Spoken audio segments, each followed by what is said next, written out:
Story recapped here. Today I'm going to explain a fantasy, horror, and thriller film called The Heretics. Spoilers ahead. Watch out and take care. Amid a cult ritual, Gloria is surrounded by masked individuals under a locust moon. All of them chant in unison before taking their own lives. However, Gloria wakes up and realizes that it is a nightmare of what happened 5 years ago. She has been a victim of abduction for that purpose, but she escaped. Her mother, Ruth, rushes to Gloria's room to comfort her scared and distressed daughter. The following day, Gloria attends a support group meeting at a local church.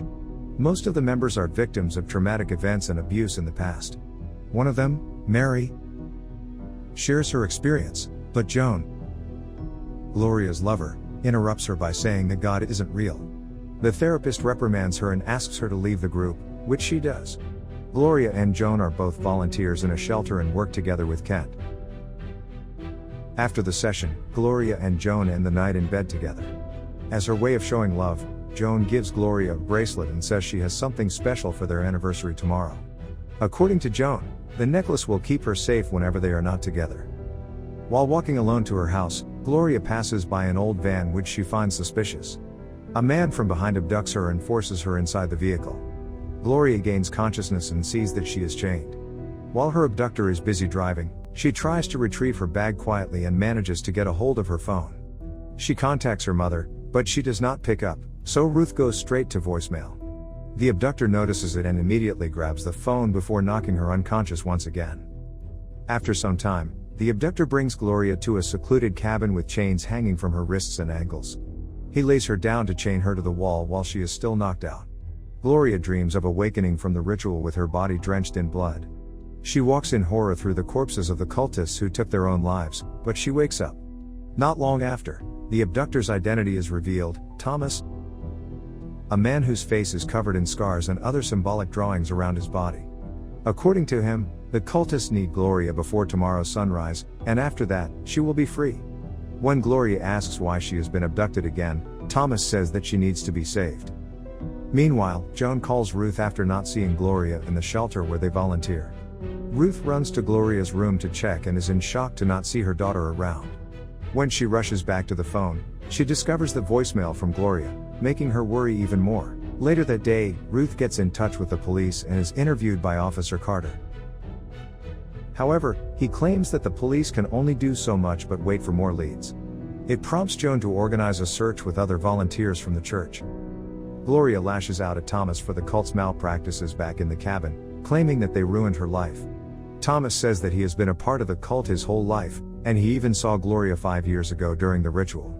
After seeing her on that horrible night, he decided that the cult was delusional, and it had to be stopped. On the night of the sacrifice, Thomas faked his death because he stopped believing in the cult's purpose. He adds that Gloria's abduction serves the purpose of finishing what he started and saving her. Later, Thomas takes a break outside and finds Gloria unchained inside the cabin. When he turns back, she sees her standing behind him as if seducing him. It turns out to be a false vision, and he sees the real Gloria spitting out blood. All the while, Joan tirelessly distributes flyers around town, hopeful of Gloria's return.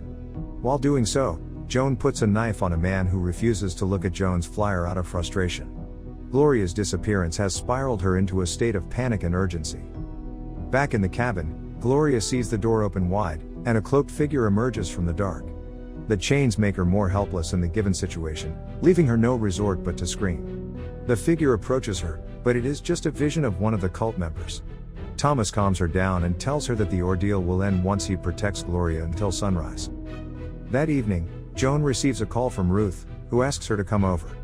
As she arrives, Officer Carter questions her about Gloria's disappearance with hints of suspicion. The officer brings out the necklace found at the abduction site, the one she gave Gloria. Moreover, the issue about Joan pointing a knife at the uncooperative man is used against her, as if she caused harm to Gloria.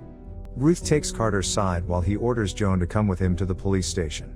In a fit of rage, Joan takes out her murderous impulses on Officer Carter and Ruth, killing both of them. As the night grows, Thomas observes the cabin's surroundings while tending to Gloria's needs. She begs him to tell her what truly happened on the night of the ritual. Thomas informs Gloria that the cult intended to welcome their Dark Lord Abaddon under the light of the last locust moon 5 years ago. If so, they will be reborn under the same locust moon 5 years later.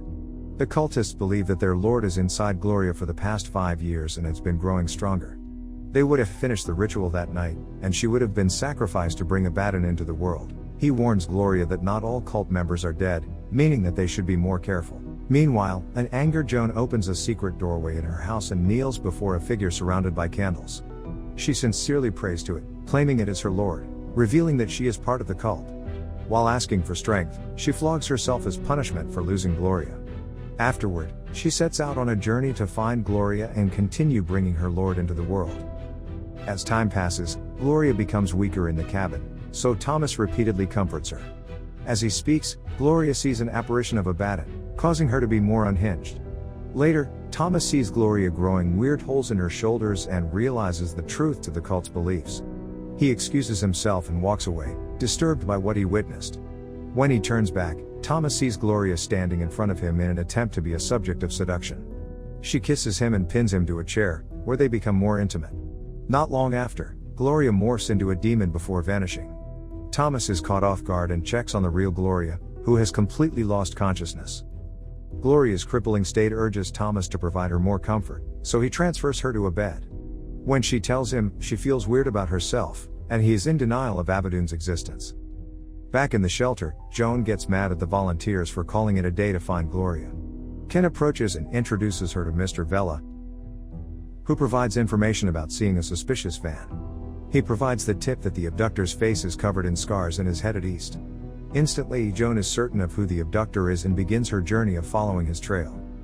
Meanwhile, Gloria says that she could not take it any longer in the cabin and needs Joan beside her. Upon hearing her name, Thomas reveals that Joan, whose real name is Gwen, is his sister. She is the cult's chosen one and is the only one left to finish the ritual. The scars and marks on his face are all caused by his ruthless sister. All the information is too much for Gloria to handle, leaving her even more confused. Out of nowhere, Thomas hears distant noises from outside and comes out to check the surroundings. While he is still preoccupied, an invisible force unshackles Gloria from her chains, allowing her to escape. She gets up and stumbles upon a room filled with pictures of her and Thomas plot on her abduction. Suddenly, she hears noises from behind and runs out of fear. Gloria runs through the woods and is reunited with Thomas, who comforts her. As they embrace, Thomas notices her hair fall drastically and decides to return her to the cabin. At their arrival, Gloria's metamorphosis continues as she spits chunks of blood and grows wings. Thomas discovers her semi-transformation and persuades her to be locked up. However, Gloria refuses to be chained and restrained once again, claiming that Thomas is selfish and wants to protect himself. At the moment, Gloria is seemingly unrecognizable because of her poor and evil-like appearance. Meanwhile, Joan and Kent drive through a dark road until they locate the vehicle used in the abduction. Kent says that it would be better to communicate with the police, but she is hesitant to do so. Both of them check the vehicle's interior from the outside, and out of nowhere, the sadistic Joan stabs Kent and leaves him. With Gloria's progressing in human appearance, random flashbacks on the night of her abduction resurface. Upon realizing that the demon is already inside her, Thomas holds Gloria at gunpoint, saying that dark forces overtake her. On the other hand, Gloria starts losing herself mentally and begins to speak in Abaddon's voice. She says that Thomas will be killed before his soul is brought to hell. He takes the gun away from her face and gets a flashback of him being burned by Joan. Thomas rushes outside while he continues to remember the bitter past. All his sufferings are behind his sister's doing, whom he reunites with again, in the most unfortunate situation. Gloria wakes up surrounded by candles while she is tied to a chair. In a comforting voice, Joan tells her that everything is going to be okay. Despite Gloria's pleas, Joan pays her no mind and even taunts her about her physical degeneration. Shortly after, she puts the necklace around Gloria's neck, planning to kill her without remorse. Gloria is heartbroken, to say the least. Joan's surprise for their anniversary turned out to be her untimely suffering. Meanwhile, Thomas wakes up inside the cabin, but Joan has locked him from outside.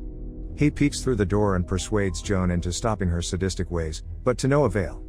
The siblings continue to talk about their childhood, revealing that their parents own the cabin. Determined to stop the cult's inhumane practices, Thomas rips out the planks of woods one by one to escape captivity. He eventually escapes and plans to stop his sister right away. While Joan chants an incantation for Gloria around the pentagram, visions of other cultists appear behind their leader. Gloria is helpless and is gradually taking the form of Abaddon while the occult ritual progresses.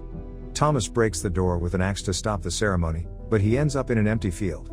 There, he sees Gloria approaching her, letting him know how beautiful the place is. Abundant plants fill the land as the skies are similar to that of a beautiful sunset. Once again, Gloria seduces him, but he soon realizes that it isn't her after all. He breaks free from the illusion and slashes the axe into Joan's back in reality. However, Joan survives the hit while Gloria becomes more powerful. She continues reciting the ritual, putting Gloria in total control of the situation. Thomas tries to stop Joan countless times but fails every time, in accordance with Gloria's powers. As the ritual nears its end, Abaddon emerges from outside, walking toward Gloria. His evil figure overpowers the whole room, but Thomas tirelessly tries to stop the ritual. Without a choice, he kills his sister with a shovel, causing Abaddon to shriek and disappear. After some time, Thomas tearfully approaches Gloria's seemingly lifeless body and brings it outside. As the sun is about to rise, Gloria opens her eyes before saying, "It's over." Gloria suddenly attacks him and reminds the poor man that his soul will burn for eternity. In his dying breath, he witnesses Gloria take a demon's full form. Not everything is as it seems, and Gloria found out the hard way. The woman whom she trusted her life was the very person who wanted to take it away, and the man who abducted her ended up being her savior. But ultimately, Thomas pledged his life to save Gloria, failed horribly and this cost him his life, bringing this story to a grim close. Subscribe to watch more videos like this. Turn on notifications. And leave a like, it really helps the channel out. Thank you for watching.